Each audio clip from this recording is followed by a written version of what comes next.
बादल जी के पास में ये दिक्कत नहीं रहती है। बादल जी थोड़ी स्पष्टता के साथ रहते हो। बादल जी आप ही समझाओ, खतरा महसूस कर रहे हो आप कि चुनाव औपचारिकता रह गया है? जैसे आप भावना प्रधान देश है, इंदिरा गांधी जी को जीते जी उतने वोट नहीं मिले, उतनी सीट कांग्रेस पार्टी को नहीं मिली जो इंदिरा जी की शहादत के बाद कांग्रेस पार्टी को मिल गई। ऐसा भावनाओं का ज्वार उबाल मारता है। तो आपसे जानना ये चाहता हूं बादल सरोज जी, कल का वातावरण तो देश का आपने देखा है, आंखें तो मूंदे नहीं होंगे आप, तो आप समझाओ कि क्या देख पाए आप और क्या देख पा रहे हो आप?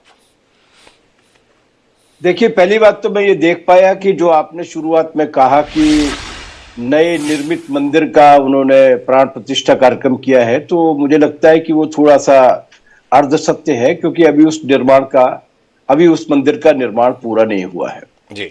और इस तरीके के दिव्यांग मंदिरों का इतनी हड़बड़ी के साथ प्राण प्रतिष्ठा आयोजन करने के बारे में हमारे देश के सनातन धर्म के जो सबसे प्रमुख लोग हैं वो इसके बारे में टीका टिप्पणी कर चुके हैं जी। और काशी के जिन ज्योतिषी जी से तारीख निकलवाई थी वो ये बता चुके हैं कि उनसे तारीख मुहूर्त निकालने के लिए नहीं कहा गया था, उनसे जनवरी में मुहूर्त निकालने के लिए कहा गया था। जी।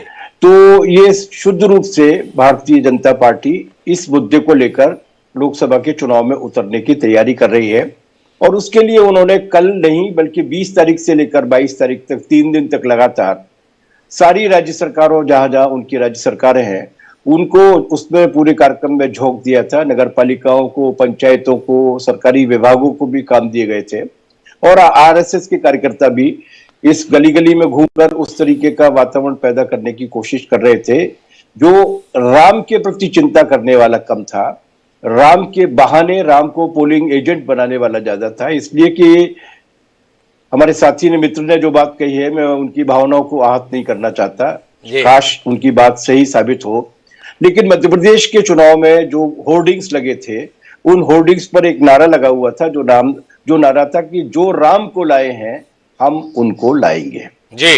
अभी मैं आदरणीय मोदी जी का भाषण सुनना था, राम आ गए हैं। जी। राम कहां गए थे? जी। क्या इस देश को छोड़ के कभी राम गए थे? जी। राम इस देश के सांस्कृतिक, साहित्यिक, धार्मिक और अनेक तरीके के मूल्यों के प्रतीक हैं। इन तमाम सारी राजनीतिक पार्टियों के पैदा होने के पहले और इन तमाम सारी पार्टियों के काल कबलित होने के बाद भी रहेंगे जी। लेकिन उनका इस कदर राजनीतिक दुरुपयोग 1986 से जो करने की शुरुआत की गई है, जब घटकर 2 पर आ गए थे और उसके बाद आगे बढ़ना था, तो उसके बाद 1986 में पहली बार उन्होंने हिमाचल में बैठकर प्रस्ताव पारित किया और तब उनको राम जन्मभूमि की याद आई। उसका जिस तरीके से राजनीतिक उपयोग करने की कोशिश की जा रही है, मुझे लगता है कि ये बहुत अस्वास्थ्यकर है।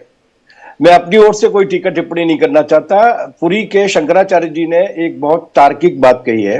उन्होंने ये कहा है कि जो राजनेता हैं उनको संविधान के अनुरूप काम करना चाहिए और जो धर्म का काम है उसको धर्म शास्त्रों के अनुरूप चलना चाहिए।